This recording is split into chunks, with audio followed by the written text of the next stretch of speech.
آؤ علماء سے پوچھ لیں، آئے جو مشکل پیش کوئی، آؤ علماء سے پوچھ لیں۔ الحمدللہ رب العالمین والصلاة والسلام علی سید المرسلین، اما بعد فاعوذ باللہ من الشیطان الرجیم، بسم اللہ الرحمن الرحیم۔ الصلاة والسلام علیک یا رسول اللہ، الصلاة والسلام علیک یا حبیب اللہ، الصلاة والسلام علیک یا نبی اللہ، وعلی آلک واصحابک یا نور اللہ۔ پیارے اور محترم اسلامی بھائیو، دارالافتاء اہل سنت سلسلے میں مرحبا کہتے ہیں۔ الحمدللہ ہمارا اس وقت پیش کیا جانے والا یہ سلسلہ خاص طور پر یو ایس اے، کینیڈا اور اس سے ملحق جو ممالک ہیں کہ جن میں اس وقت عام طور پر ٹی وی دیکھنے کی عادت ہوتی ہے، ان کے لیے پیش کیا جاتا ہے۔ دنیا بھر کے ناظرین بھی اس سے مستفید ہوتے ہیں۔ جو پاکستان کے ناظرین ہیں وہ بھی انشاءاللہ اس کو دیکھ رہے ہوں گے۔ تو آپ سب حضرات سے مدنی التجا ہے کہ بغور سلسلے کو ملاحظہ کیجئے۔ دارالافتاء اہل سنت کے مفتی صاحب ہمارے ساتھ ہوتے ہیں اور مختلف عنوانات کے تحت پوچھے جانے والے سوالات کے جوابات عطا فرماتے ہیں۔ آج کا موضوع بھی بہت ہی اہم ہے اور بہت اچھوتا اور انوکھا موضوع ہے۔ جی، تجارت کے حوالے سے الحمدللہ شرعی مسائل ہم مدنی چینل پر سنتے رہتے ہیں۔ دارالافتاء اہل سنت کے سلسلوں میں بھی الحمدللہ یوں سمجھ لیجئے کہ ہر سلسلے میں کچھ نہ کچھ تجارت سے متعلق بھی سوالات ہو ہی جاتے ہیں۔ آج انشاءاللہ تجارت جو اسلام جو تجارت کے احکام سکھاتا ہے، ساتھ ہی ساتھ اس کی خوبیاں بھی بیان فرماتا ہے، اس کی خوبصورتی بھی بیان فرماتا ہے، اور اس کے اندر جو انوکھی باتیں ہیں جو اسلام ہی کے اندر الحمدللہ پائی جاتی ہیں، وہ آج کے سلسلے کا موضوع ہوں گی۔ آپ ہمیں کالز بھی کر سکتے ہیں، صرف اس موضوع سے متعلق نہیں، کسی بھی حوالے سے شرعی رہنمائی حاصل کرنا چاہیں تو اسکرین پر نمبر دکھائے جائیں گے، آپ ان پر رابطہ کیجئے، انشاءاللہ آپ کا سوال بھی اس سلسلے میں شامل کر لیا جائے گا۔ میسیجز بھی لیے جائیں گے انشاءاللہ، ان کے ذریعے بھی آپ سوالات پوچھ سکتے ہیں۔ درود پاک کی فضیلت سنتے ہیں۔ نبی کریم صلی اللہ تعالی علیہ وآلہ وسلم نے ارشاد فرمایا، جس نے دن اور رات میں میری طرف شوق اور محبت کی وجہ سے تین مرتبہ درود پاک پڑھا، اللہ عز و جل پر حق ہے کہ وہ اس کے اس دن اور اس رات کے گناہ بخش دے۔ صلو علی الحبیب صلی اللہ تعالی علی محمد صلی اللہ تعالی علیہ وآلہ وسلم۔ بہت زیادہ خوبیاں ہوں گی جو اسلام طریقہ کار بیان فرماتا ہے، اس کا احاطہ یقیناً ممکن نہیں ہوگا، لیکن بنیادی طور پر چند ایک باتیں کہ جن کو خرید و فروخت کے وقت پیش نظر رکھا جائے، وہ آپ ارشاد فرمائیں، انشاءاللہ پھر مزید سوالات۔ الحمدللہ رب العالمین والصلاة والسلام علی سید الانبیاء والمرسلین، اما بعد فاعوذ باللہ من الشیطان الرجیم، بسم اللہ الرحمن الرحیم۔ دیکھیں، تجارت ایک معاملہ ہے، خرید و فروخت، یعنی عبادت سے ہٹ کر ہے، لیکن اسلام اپنے ماننے والوں کو معاملات کے اندر بھی وہ راستہ اختیار کرنے کا حکم دیتا ہے کہ اگر اچھی نیت کے ساتھ اور اس راستے کو اختیار کیا جائے جسے اسلام بتاتا ہے تو اس پر چل کر اپنے معاملات کو بھی بندہ عبادت بنا لیتا ہے کہ ان کے ذریعے سے بھی ثواب کا اسے حصول ہوتا ہے۔ ٹھیک ہے۔ اب زندگی گزارنے کے لیے لازمی سی بات ہے مال چاہیے، مال کے لیے کمانا جو ہے وہ ضروری ہوگا۔ اب چاہے کوئی نوکری کے ذریعے سے کمائے یا تجارت کر کے کمائے گا، تو اب جب مارکیٹ میں نکلے گا، خرید و فروخت کرے گا، تو وہ کون سے اسلام کے اسلوب ہیں، اصول ہیں جن پر عمل پیرا ہو کر اگرچہ اپنی دنیاوی حاجات پوری کرے لیکن ساتھ ہی ساتھ اللہ تبارک و تعالی کی رضا بھی حاصل کر سکے۔ اسلام جہاں ہر معاملے کے اندر دیانت داری کا حکم دیتا ہے، وہاں ان معاملات میں، خرید و فروخت کے معاملات میں جہاں بیچ میں مال آ جاتا ہے کہ انسان کے دل میں شیطان کھوٹ پیدا کر دیتا ہے، اور خاص طور پر مال کے معاملات بہت زیادہ وہ معاملات ہوتے ہیں کہ جن میں جھوٹ، دھوکہ دہی، دروغ، فریب سے کام لیا جاتا ہے، اسلام یہاں پر بھی اس بات کا ہی درس دیتا ہے کہ ہر طریقے سے مسلمان ہر حال کے اندر دیانت دار رہے، جھوٹا جو ہے وہ نہ بنے۔ نبی کریم صلی اللہ علیہ وآلہ وسلم نے ارشاد فرمایا کہ جھوٹی قسمیں کھانے سے اگرچہ مال تو بک جاتا ہے لیکن برکت اٹھ جاتی ہے۔ تو اس سے ہمیں یہ پتہ چلا کہ اگر ہم اپنا کوئی بھی لین دین کرتے ہیں، خرید و فروخت کرتے ہیں، اس میں سب سے پہلی بات یہ ہے کہ جھوٹ سے بچا جائے۔ جھوٹ دھوکے پر بھی مشتمل ہوتا ہے، تو یوں کہ جھوٹ اور دھوکہ ایک بنیادی اصول ہیں جن سے بچنا ضروری ہے، اور اسلام نے ہمیں دیگر معاملات کی طرح تجارت میں بھی ان دو چیزوں سے بچنے کا حکم ہے۔ اب آگے جتنے بھی مسائل ہیں تجارت کے، ان میں اکثر کا تعلق اسی کے ساتھ ہے۔ مثال کے طور پہ آپ نے کسی کو عیب دار چیز بیچ دی، تو اب عیب دار چیز بیچنے سے اسلام منع کرتا ہے، جبکہ آپ اس کا عیب چھپا کر بیچ رہے ہیں، کہ اب آپ یا تو جھوٹ بولیں گے یا دھوکہ دیں گے آپ۔ تو اگر آپ اس کا عیب ظاہر کر کے بیچ دیں گے تو اب یہ جھوٹ اور دھوکہ نہیں ہوگا، اب سامنے والے کی مرضی ہے کہ وہ چاہے لے یا نہ لے۔ آپس میں اختلافات پیدا نہ ہوں گے، ایک مسلمان دوسرے مسلمان کا دشمن نہ ہوگا، اس کے دل میں دوسرے کے لیے بغض و کینہ نہیں ہوگا کہ یہ نہیں یار اس نے مجھے نقصان پہنچایا، مجھے کہا کچھ اور دیا کچھ۔ ٹھیک ہے، تو بنیادی طور پر یہ بات بیان کر دی گئی، اسی لیے شریعت مطہرہ میں خیار عیب کا ایک تصور دیا گیا۔ صحیح، یعنی خیار مطلب اختیار، کہ ایسا اختیار کہ اگر کوئی چیز بیچ دی گئی، ٹھیک ہے، چاہے بیچنے والے نے جان بوجھ کر وہ عیب چھپا کر بیچا، یا ممکن ہے کہ اس کے علم میں بھی وہ عیب نہ ہو، تو اسلام نے ایک مسلمان کو نقصان سے بچانے کے لیے اختیار دیا کہ اگر خریدتے وقت تو اس کی نظر نہیں پڑی، بعد میں گھر پر جا کر اسے نظر آتا ہے کہ یار اس چیز میں تو یہ عیب ہے، اور عیب کی وجہ سے اس کے ریٹ مارکیٹ میں اس سے کم ہوگا جتنے میں میں نے خریدا ہے، ٹھیک ہے، تو ایسی صورت میں اسے اختیار ہوگا کہ وہ چیز اسے واپس کر دے، اور جس نے چیز بیچی ہے، جو سیلر ہے، بائر ہے، اس پر بھی لازم ہوگا کہ وہ چیز واپس وصول کرے، وہ اس بات سے انکار نہیں کر سکتا۔ اس کی شرائط بھی ہوں گی، اب اپنی باقاعدہ پھر شرائط ہوتی ہیں، ہم ابھی گفتگو کر رہے ہیں کہ دیکھیں جو اصول بیان کیے گئے کتنے پیارے بیان کیے۔ پھر اسی طرح جھوٹ اور دھوکہ دہی کے اعتبار سے ایک اصول یہ دیکھ لیں کہ شریعت مطہرہ کے اندر بیوعات کی اقسام میں ایک بے ہے مرابحہ، ٹھیک ہے، یعنی پروفٹ بیس، یعنی ہر بے ہی پروفٹ بیس ہوتی ہے، لیکن یہ اس طور پر کہ اس میں پروفٹ بتا کر لیا جاتا ہے کہ بھئی میں اتنا پروفٹ لے رہا ہوں۔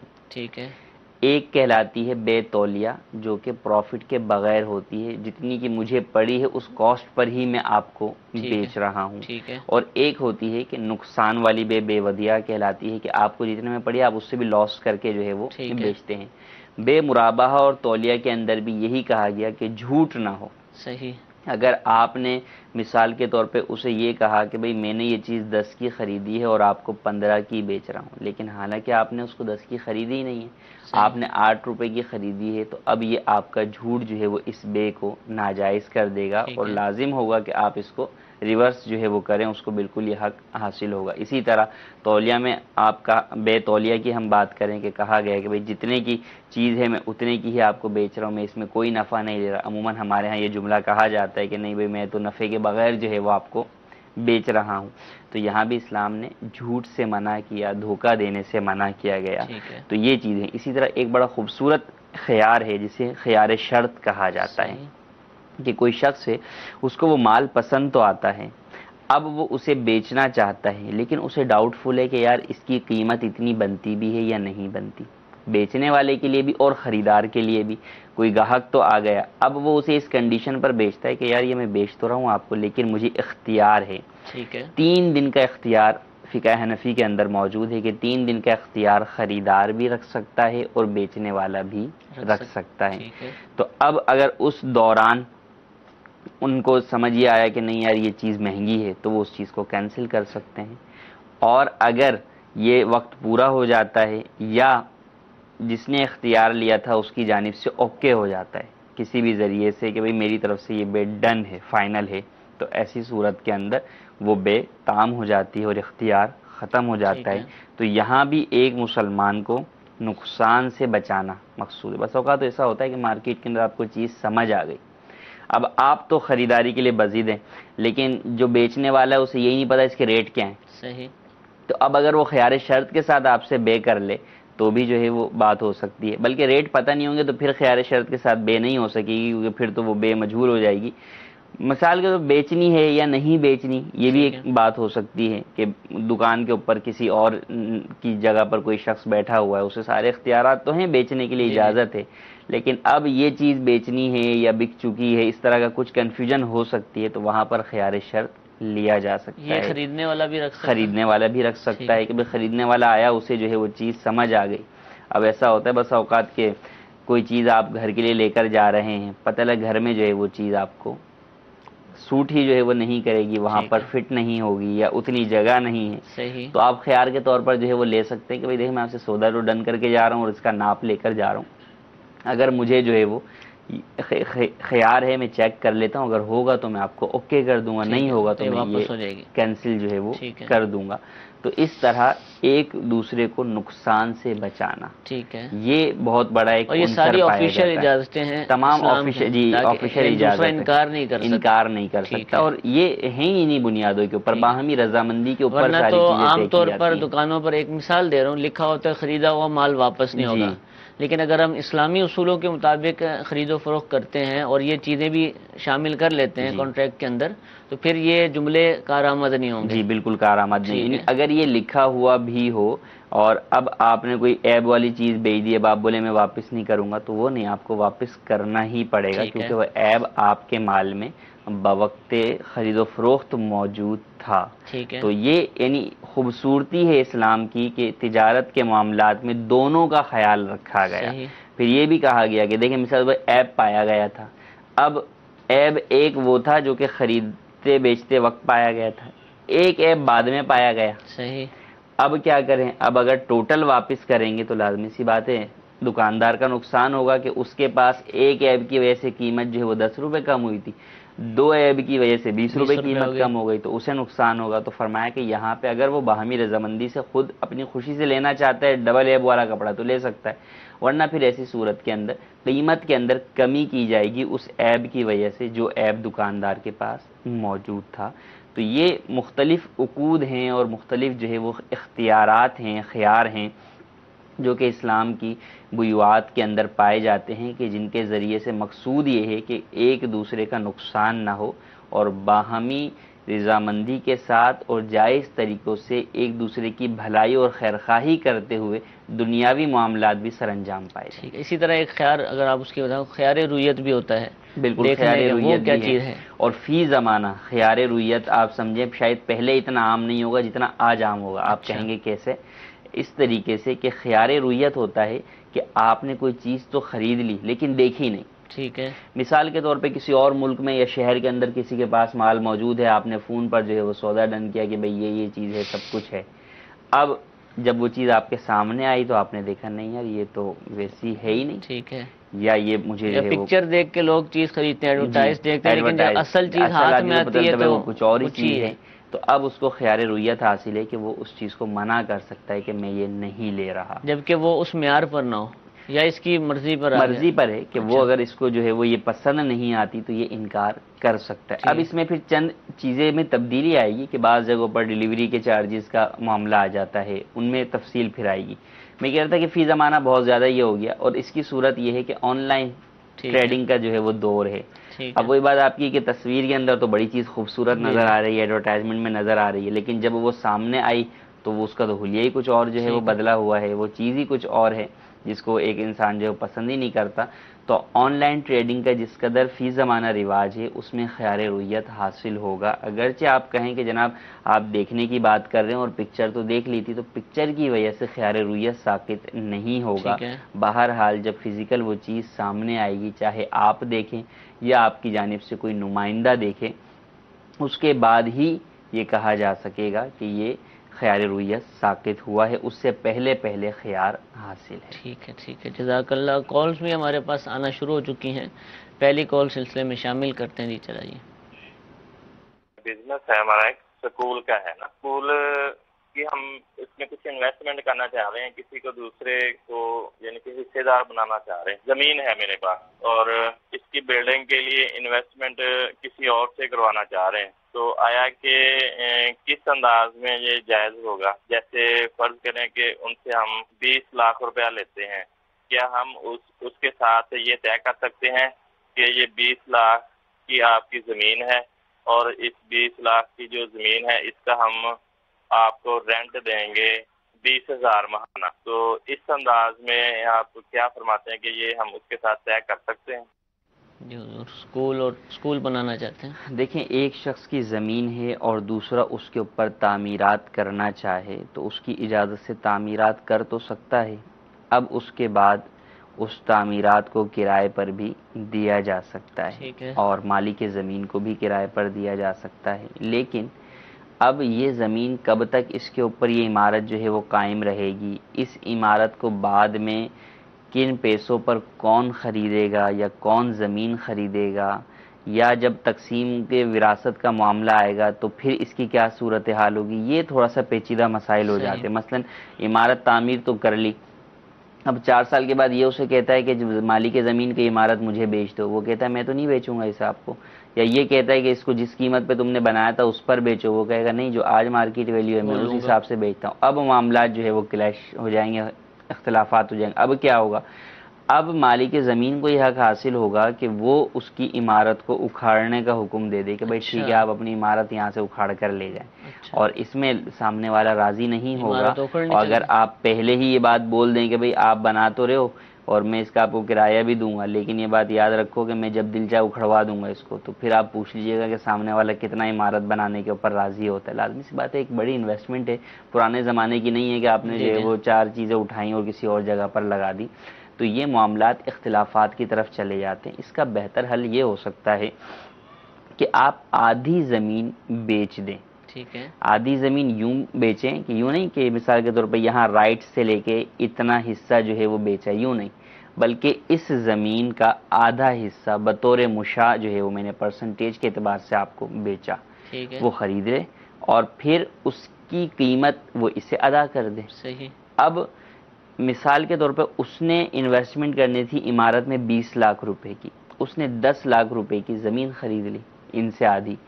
اب 10 لاکھ کی زمین اس کے پاس بھی، 10 لاکھ کی ان کے پاس بھی ہے، اور اب 10 لاکھ روپے اس کے پاس آ گئے، مالک زمین کے پاس بھی، اور 10 لاکھ روپے جو ہے وہ دوسرے بندے کے پاس بھی آئے گا. اب یہ دونوں اپنے 10-10 لاکھ روپے ملا کر مشترکہ تعمیرات اس کے اوپر کر لیں.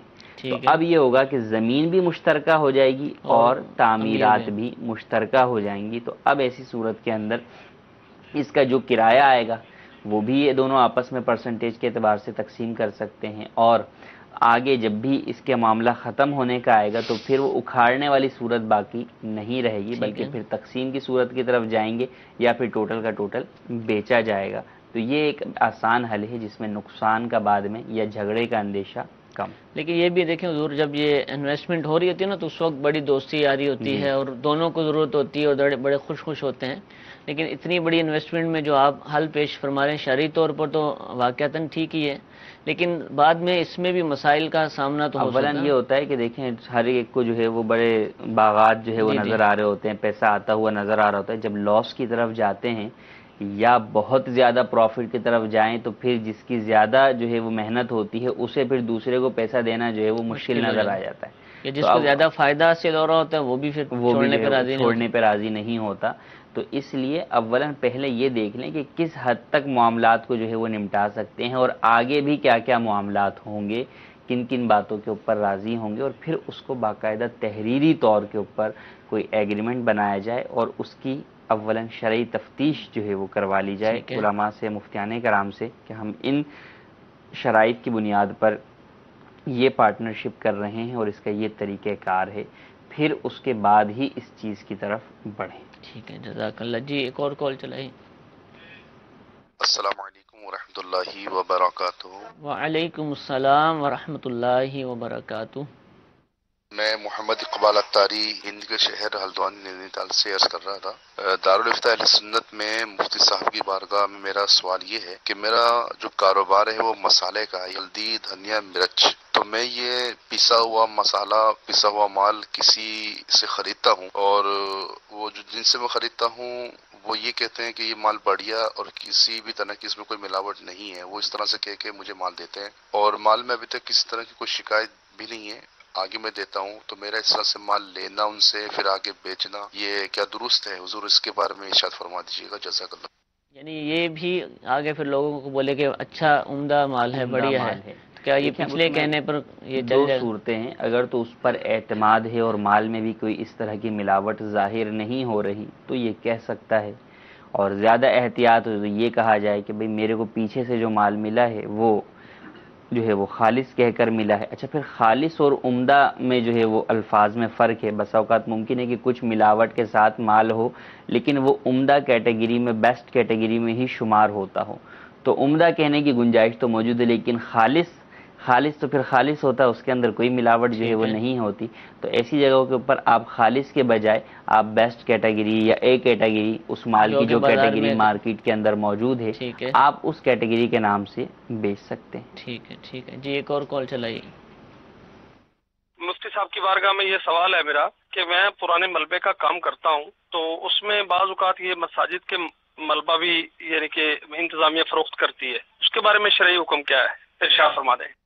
جی حضور۔ ملبہ، مسجد کا جو ملبہ ہے اس میں اس بات کا خیال رکھا جائے کہ بے ادبی والی جگہ پر نہ ڈالا جائے۔ ٹھیک ہے۔ مثال کے طور پر روڈ پر جو ہے وہ آپ ڈال رہے ہیں وہاں نہ ڈالیں، یا کسی جگہ واش روم وغیرہ کی جو ہے وہ بھرتی میں استعمال کر رہے ہیں وہاں استعمال نہ کریں۔ سب سے بہتر یہ کہ کسی اور مسجد کے اندر آپ اس کی وہ ملبہ استعمال کر سکتے ہیں، وہاں استعمال کر لیں، ورنہ گھروں میں بھی استعمال کر سکتے ہیں، واش روم کے علاوہ بقیہ حصے کے اندر اسے استعمال کیا جا سکتا ہے۔ اچھا، یہ ملبہ کا کام ہے نا، تو ایک تو ہوتا ہے کہ وہ ملبہ دیوار توڑی وہ ملبہ، دوسرا یہ کہ ملبے کے کام سے مراد یہ کہ پوری بلڈنگ جو نا ڈیمولش کی جاتی ہے، اور اس میں سے وہ ملبہ جس کو کہتے ہیں وہ بھی نکالا جاتا ہے، کھڑکیاں، دروازے، سریا، یہ ساری چیزیں بھی لیتے ہیں۔ تو اب وہ ملبہ تو آپ بتا رہے ہیں کہ وہ بھرتی میں ڈال دیں، دوسری چیزیں کیا کریں؟ ہو سکتا ہے وہ مسجد کو ضرورت نہ ہو، کسی اور بقیہ چیزیں استعمال کر سکتے ہیں۔ مثال کے بس سریا نکلا ہے تو وہ سریا جو ہے وہ گھر میں یا اور کسی جگہ پر جو ہے وہ استعمال ہو سکتا ہے۔ اسی طریقے سے دروازے، کھڑکی نکلے ہیں تو وہ بھی استعمال کی جا سکتی ہے۔ ٹھیک ہے۔ اچھا، رمضان کے روزے قضا ہو جائیں، میسج کے ذریعے سوال پوچھا گیا، تو کیا ہر جمعہ کے جمعہ ان کو رکھا جا سکتا ہے؟ جی ہاں، ہر جمعے کے جمعے بھی رکھ سکتے ہیں، اور اولاً تو یہ کہ طاقت اور استطاعت ہے تو جلد از جلد جو ہے وہ ان روزوں کو قضا کریں۔ ہفتے میں اگر آپ 3 دن رکھنے کی اپنے اندر طاقت پاتے ہیں تو 3 دن رکھیں، بہرحال جمعے کے جمعے بھی رکھ سکتے ہیں۔ ٹھیک ہے، جزاک اللہ۔ اچھا حضور، یہ ارشاد فرمائیے، اب اسلام کے تجارت کی جو خوبیاں ہیں اسلام کے اندر وہ آپ نے بیان فرمائی۔ ہم آپس میں مسلمان ایک دوسرے سے لین دین کرتے ہیں، لیکن بعض اوقات ایسا ہوتا ہے کہ غیر مسلم سے بھی یہ معاملہ کرنا پڑ جاتا ہے، بالخصوص جو مسلم ممالک کے اندر نہیں رہتے، یا ایسے ممالک میں کہ جہاں ہر طرح کے لوگ کثرت سے پائے جاتے ہیں، تو پھر لین دین ہوتا ہے۔ تو وہاں پر کیا کوئی خاص شرائط ہیں مسلمان کو کام کرنے کے لیے، کوئی خاص احتیاطیں ہیں؟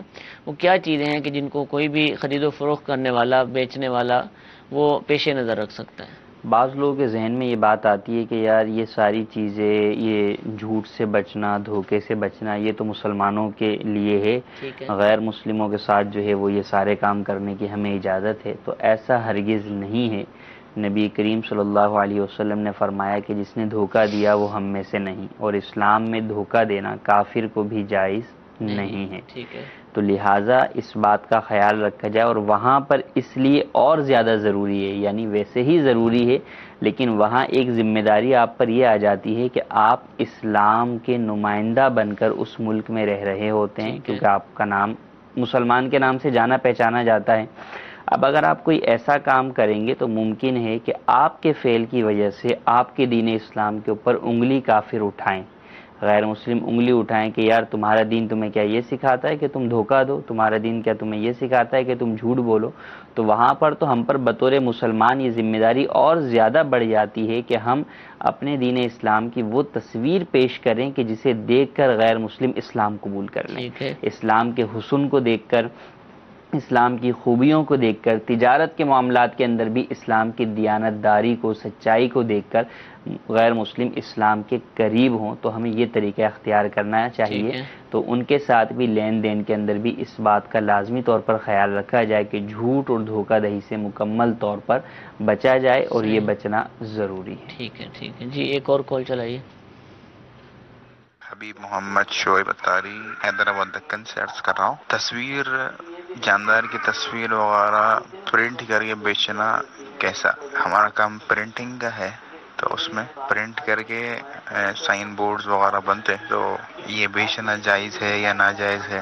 اور بعض ایسا ہوتا کہ ہر سائن بورڈ میں ایک بڑا آرڈر ہوتا، تو ہر سائن بورڈ میں فوٹو نہیں ہوتی، امیج نہیں ہوتی جاندار کی، پر بعض میں ہوتی. مطلب ایک بڑے سے آرڈر میں ایک 5% ایسے بھی ہوتا ہے، تو کیا پورا کر سکتے یا نہیں کر سکتے؟ وہ اگر ہم لوگ 5% کے لیے نہیں کریں گے بولیں گے تو وہ پورا آرڈر بھی مس ہو جائے گا. بیان فرما، جزاک اللہ. پینافلیکس بہت لگتے ہیں، پوری پروڈکٹس اس کو پیش کی جاتی ہیں. اب اور اکثر ایسا جیسے بتا رہے ہیں ایسے ہی ہوتا ہے کہ چلیں ہر جگہ نہیں لیکن کہیں نہ کہیں تصویر آ ہی جاتی ہے، کیا کریں، کاروبار چھوڑ دیں؟ دیکھیں، جاندار کی تصویر کا پرنٹ آؤٹ کرنا حرام ہے نا، تو اس کی اسلام میں اجازت نہیں ہے. احادیث مبارکہ میں ہے کہ کل قیامت کے دن سب سے زیادہ سخت عذاب جو ہے وہ تصویر بنانے والوں پر ہوگا، اور انہیں کہا جائے گا جو تصویریں بنائی ہیں ان میں روح ڈالو، اور یہ ممکن نہیں.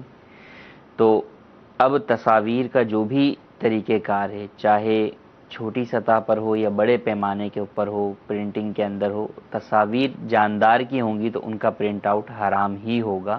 اگرچہ 5% کیا 1% بھی ہوگا، اس کی بھی آپ کو اجازت نہیں ہوگی. ٹھیک ہے، اور نہ اجازت ہوگی، اور اس بات کی بھی اجازت نہیں ہوگی کہ آپ اسے یہ کہیں کہ بھئی یہ پارٹ تو تمہارا میں بنا دیتا ہوں، یہ تصویر تم فلاں سے جا کے بنوا لو، کہ یہ بھی گناہ کی طرف جو ہے وہ مشورہ دینا ہے، تو اس کی بھی اجازت نہیں ہے.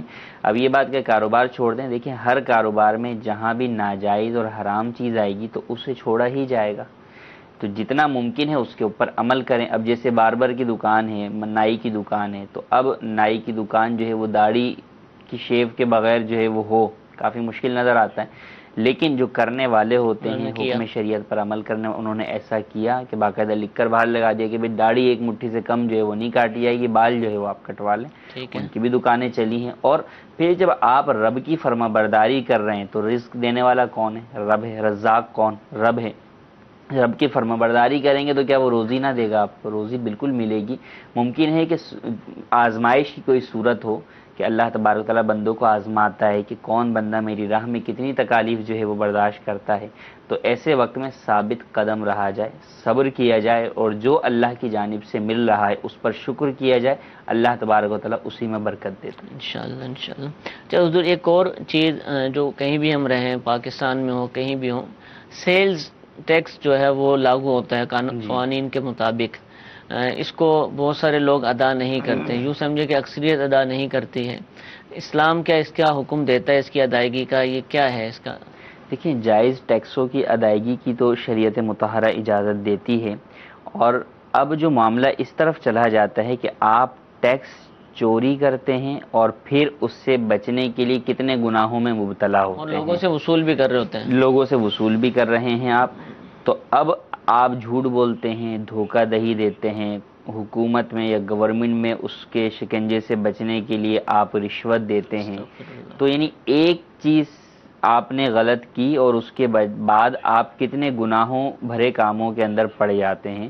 تو ایسا کرنا ہر مسلمان ہی جان سکتا ہے کہ ہرگز جائز نہیں ہے، اور نہ صرف اپنے ملک میں بلکہ کسی بھی ملک میں جو ہے وہ اس بات کی اجازت نہیں دی جا سکتی کہ آپ جھوٹ بولیں یا رشوت دیں.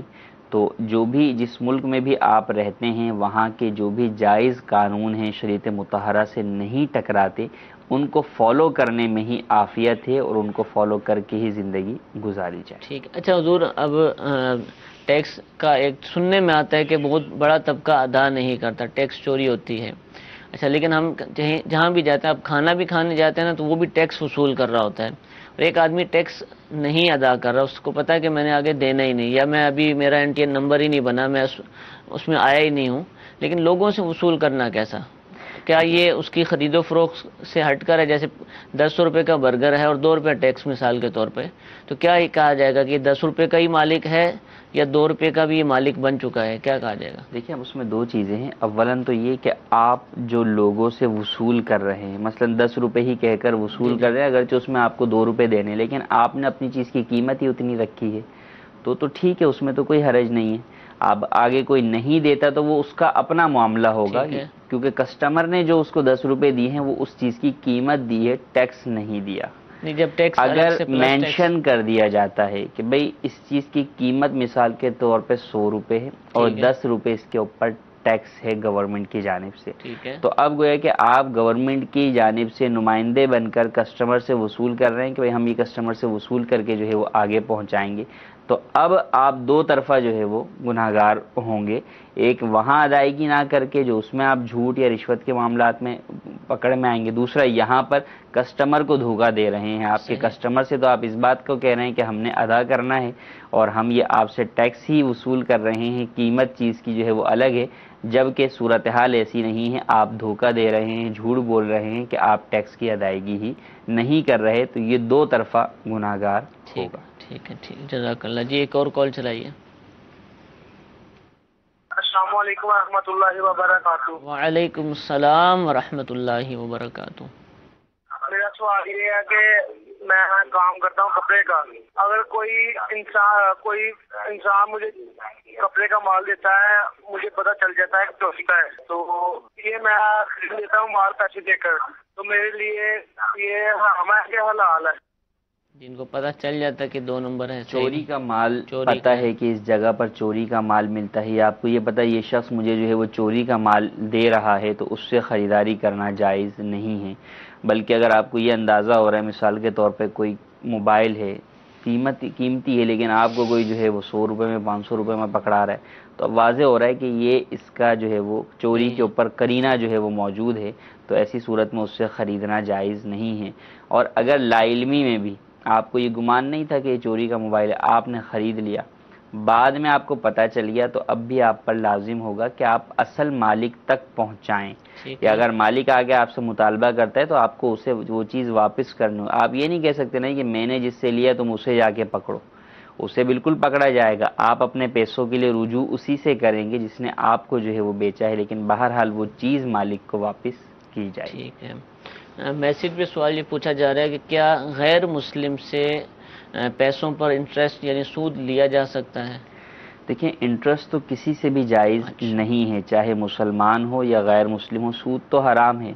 ہاں کفار کا مال جو معصوم نہیں ہے، اب ان کو قرض دیا اور اس قرض کے اوپر کافر نے کوئی نفع دیا تو وہ سود ہے ہی نہیں. اسے اگر سود کی نیت سے لیں گے تو گناہگار ہوں گے. تو وہ سود ہے ہی نہیں، بلکہ وہ مال ہے جو کافر اپنی مرضی سے خود دے رہا ہے، تو اس پر سود کا اطلاق ہی نہیں ہوتا. لیکن یہ اسی صورت میں جبکہ کافر دے رہا ہو. اگر کسی ادارے سے مل رہا ہے تو اب ادارہ بسا اوقات ذاتی نہیں ہوتا، کمرشل حیثیت ہوتی ہے، تو اس میں شیئرز ہولڈرز ہوتے ہیں.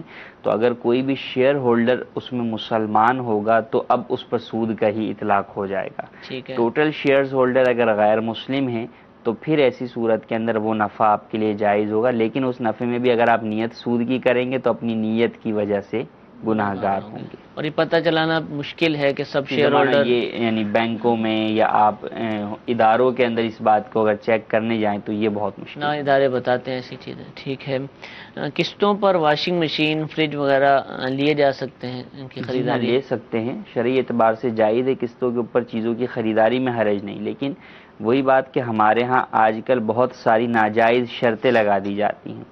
اسلام تو یہ کہتا ہے کہ اگر کوئی مسلمان سے آپ کوئی لین دین کریں اور کوئی میعاد طے ہو اور وہ اس پر نہ دے سکے تو فنظرۃ الی میسرہ، آپ اسے مہلت دیجیے. جبکہ فی زمانہ جو نظام رائج ہے دنیا میں اس میں یہ ہے کہ نہیں مہلت نہ دو بلکہ اس کے اوپر اور زیادہ جو ہے وہ پینلٹی چارج کر دو. تو یہاں بھی بدلتا ہے کہ اسلام کی خوبی کیا ہے. اسلام تجارت میں اس بات کا حکم دیتا ہے کہ آپ دوسرے کے ساتھ بھلائی کریں، نرمی اختیار کریں، اس کو مہلت دیں تاکہ وہ ادا کر سکے. جبکہ فی زمانہ جو نظام رائج ہے وہ اس کو اور زیادہ جو ہے وہ قرض کے بوجھ تلے دباتا چلا جاتا ہے، جس سے معاشرے کا ایک طبقہ غربت سے غربت میں جاتا ہے اور دوسرا طبقہ امیری سے امیری کی طرف بڑھتا چلا جاتا ہے، جس سے معاشرے میں نظام میں خلل واقع ہو جاتا ہے، ڈس بیلنس معاشرہ ہو جاتا ہے۔ تو اب پینلٹی چارج کرنے کی جو ہے وہ شرط لگانا، یا یہ کہ وہ چیز ہم آپ سے واپس جو ہے وہ چھین لیں گے، یا انشورنس کی شرط لگانا، یہ ناجائز اور گناہ ہے۔ ان شرطوں کے ساتھ اگر خرید و فروخت ہوگی تو ناجائز ہوگی، ورنہ جائز ہوگی۔ ٹھیک ہے، جزاک اللہ جی۔ ایک کال چلائیے گا۔ حضور میں حوضری گارمنٹس میں جو ہے کام کرتا ہوں، سنگر آپریٹر۔ تو ہم عموماً جو ہے لباس مطلب سلائی ہوتے ہیں، وہ غیر مسلموں کے لباس بھی ان کے طریقے کے مطابق لباس مطلب سلائی ہوتے ہیں، جو مطلب اگر ہم پہنتے ہیں تو مناسب نہیں لگتے، مطلب اس سے ستر جو ہے صحیح طرح چھپتا نہیں ہے۔ کیا ایسے لباس سینا جائز ہے؟ جی حضرت۔ فاسقانہ لباس سینا درزی کے لیے ناجائز ہے۔ تو اب اگر واقعی وہ لباس فاسقانہ طرز کے ہیں تو پھر اس کا سینا بھی درزی کے لیے جائز نہیں ہے، اگرچہ غیر مسلم کے لیے بھی ہو تو اس کے لیے اس کا سینا جائز نہیں ہوگا۔ ٹھیک ہے، یعنی فاسقانہ یعنی پردے کی رعایت جس میں نہ پردے رہ کی سکے۔ رعایت نہیں ہے، یا ایسا لباس ہے کہ پتہ ہے آپ کو اسکن ٹائٹ ہے کہ اب اس میں جو ہے وہ اعضائے ستر کی شیپ جو ہے وہ ظاہر ہوگی تو اس کا سینا جائز نہیں ہوگا۔ ٹھیک ہے جی۔ ایک اور کال چلائیے گا۔ سر ایک سوال پوچھنا تھا، یہ پتہ کرنا تھا کہ یہ جو چیزیں ہم لیتے ہیں موٹر سائیکل وغیرہ جو کو گاڑی قسطوں پہ یا کمیٹی میں، تو اس کے بارے میں اسلام میں کیا ہے؟ جی اس کا جواب ابھی دیا جا چکا ہے۔ ایک اور کال چلائیے۔ جی سر، میں نے یہ پوچھنا تھا، میرا بڑا بھائی شعیب نام ہے اس کا، وہ بینک میں جو ہے نا سال میں ایک مرتبہ جو ہے نا 25,000 روپے جو ہے نا جمع کرتے ہیں وہ، اور بینک والوں نے یہ کہا ہے کہ آپ 18 سال تک یعنی کہ جمع کریں گے تو آپ کو ڈبل ملیں گے اس کے، کیا یہ جائز ہے؟ جی حضور۔ بینک میں جو رقم جمع ہوتی ہے وہ تو قرض ہوتی ہے، اور قرض کے اوپر جو بھی نفع ملے چاہے فکس ملے یا ان فکس ملے وہ سود ہے، کہ نبی کریم صلی اللہ تعالی علیہ وآلہ وسلم نے ارشاد فرمایا کلو قرض جر منفعۃ فہو ربا، کہ ہر وہ قرض جو نفع کھینچ کر لائے وہ سود ہے۔ بینک کے اندر جو آپ رقم جمع کراتے ہیں وہ قرض ہے، تو اب اس پر جو بھی نفع مل رہا ہے وہ سود ہے، تو یہ جائز نہیں ہے۔ لازم ہے کہ توبہ کریں اللہ عز و جل کی بارگاہ میں کہ سود بہت بڑا کبیرہ گناہ ہے، اور اب تک جو نفع ملا ہے یا اب پالیسی ختم کروانے کے بعد جو نفع ملے گا تو اپنی جتنی رقم جمع کرائیے فقط وہی ان کے لیے حلال ہوگی، بقیہ سود کی رقم کسی شرعی فقیر کو ثواب کی نیت کے بغیر صدقہ کر دیں۔ ٹھیک ہے، جزاک اللہ جی۔ ایک اور کال چلائیے۔ جی بھائی میرا سوال یہ ہے، میں نا بالوں کا کام کرتا ہوں، سر کے بال نہیں ہوتے لیڈیز کے، ان کا کام کرتا ہوں، خرید و فروخت کرتا ہوں۔ یہ پوچھنا چاہتا ہوں کہ کیا وہ جائز ہے کہ لینے کے لیے وہ بس اس کی وگ بنتی ہے اور کسی کام استعمال نہیں ہوتے؟ بیوٹی پارلرز وغیرہ سے خریدتے ہوں گے اور آگے بیچتے ہوں گے۔ انسانی بالوں کی خرید و فروخت حرام ہے۔ اللہ تبارک و تعالی نے انسان کو محترم اور مکرم بنایا، انسان بیچے جانے والی چیز نہیں، اسی لیے انسان کے جسم کا کوئی بھی حصہ بیچنا یا خریدنا یہ ہرگز جائز نہیں ہے۔ تو انسانی بالوں کی خرید و فروخت بھی حرام ہے۔ اگر آرٹیفیشل ہوں یا جانوروں کے بال ہوں، خنزیر کے علاوہ دیگر جانوروں کے بال ہوں یا پلاسٹک کے بال ہوں تو ان کی خرید و فروخت جائز ہوگی، انسانی بالوں کی ہرگز جائز نہیں ہوگی۔ اگر کچھ سوچے اگر ہم نہیں خریدیں گے نہیں بیچیں گے تو ویسے ہی پھینکنے ہیں، تو پھینکنے سے اچھا کسی اسی جگہ استعمال ہو گئی۔ یہ اگر لیکن پھینکنے کو تو اور بہت ساری نیاستیں بھی جو ہے وہ پھینکی جاتی ہیں، کوئی بولے کہ اسے بھی جو ہے وہ استعمال کرنے کو کسی جگہ کر لیا جائے۔ بات یہ ہے کہ خرید و فروخت کی اس کو اجازت نہیں، اور پھر وہ لگانے کی بھی اجازت نہیں نا، یعنی صرف خرید و فروخت کا معاملہ تھوڑی، آگے گناہ پر مدد بھی ہے کہ جب کوئی بال لے رہا ہے اور لگا رہا ہے تو انسانی بال کی پیوند کاری یا انسانی بالوں کی یہ لگانا، وگ لگانا، یہ بھی ناجائز اور گناہ ہے، تو اس کی بھی اجازت نہیں۔ تو اب یہاں پر تو ڈبل گناہ جو ہے، خرید و فروخت گناہ اور گناہ پر مدد کرنا آگے والے کی، یہ بھی گناہ، تو دونوں اعتبار سے گناہ۔ ٹھیک ہے، آخر میں ایک میسج شامل کرتے ہیں۔ سوال یہ ہے کہ ٹوائز کھلونے وغیرہ یہ پرچیز کرتے ہیں، کہتے ہیں پیچھے سے ان کی کوئی گارنٹی ہمیں نہیں ملتی، تو اب ہم آگے وداؤٹ گارنٹی سیل کرتے ہیں اور گاہک سے کہتے ہیں کہ بھئی آپ اس کو یہیں چیک کر لیں، بعد میں ہم کسی طرح کی خرابی کے ذمہ دار نہیں، تو کیا یہ کہہ کر بیچا جا سکتا ہے؟ بالکل اس طریقے سے بیچا جا سکتا ہے کہ آپ وہیں پر چیک کروا دیں اور پھر اب اس کے بعد اس کی گارنٹی ہر چیز میں ضروری بھی نہیں ہے کہ آپ گارنٹی ہی دیں، مراد یہ ہے کہ بوقت خریداری اس میں وہ عیب نہ ہو. ٹھیک ہے. اب اگر بعد میں وہ عیب پیدا ہو جاتا ہے تو اس کا اعتبار نہیں ہے. صحیح. فی زمانہ گارنٹی بہت ساری چیزوں میں اب رائج ہو گئی ہے، پہلے تو یہ بھی نہیں تھی رائج. جی جی. تو اب چونکہ وہ گارنٹی کا نظام اپنی جگہ ہے، لیکن بہت ساری چیزیں آج بھی وہ ہیں کہ جن میں کوئی گارنٹی نہیں ہوتی. تو بہرحال جب یہ واضح طور پر کہہ دیا، یا ویسے ہی کوئی مال بیچتے ہوئے کہہ دیا کہ بھئی جو بھی ہے، جیسا بھی ہے، مٹی ہے، سونا ہے، آپ کے سامنے ہے، آپ اسے چیک کر لیجئے، اس کی کسی بھی عیب کا میں ذمہ دار نہیں ہوں گا. ٹھیک ہے. تو اب ایسی صورت کے اندر جب براءت کا اظہار کر دیا ہر طریقے سے کہ بھئی میں اس کا ذمہ دار نہیں ہوں، تو اب اگر اس کو بیچا ہے اور اب بعد میں اس کو اس میں عیب ملتا ہے تو اب اس وجہ سے وہ ریٹرن نہیں ہو سکتا، واپسی اس کی نہیں ہو سکتی. ٹھیک ہے. ٹھیک ہے. جزاک اللہ. میٹھے میٹھے اسلام بھائی، دارالفتاح اہل سنت کا سلسلہ آپ نے ملاحظہ کیا. انشاءاللہ آج پھر دوبارہ شام 8 بجے پاکستانی اوقات کے مطابق اسی سلسلے کے ساتھ حاضر ہوں گے. اللہ تعالیٰ ہم سب کو عمل کرنے کی توفیق عطا فرمائے. آمین بجاہ النبی الامین. صلو علی الحبیب صلی اللہ تعالی علی محمد صلی اللہ علیہ وسلم. گزارے کیسے زندگی، آؤ علماء سے پوچھ لیں.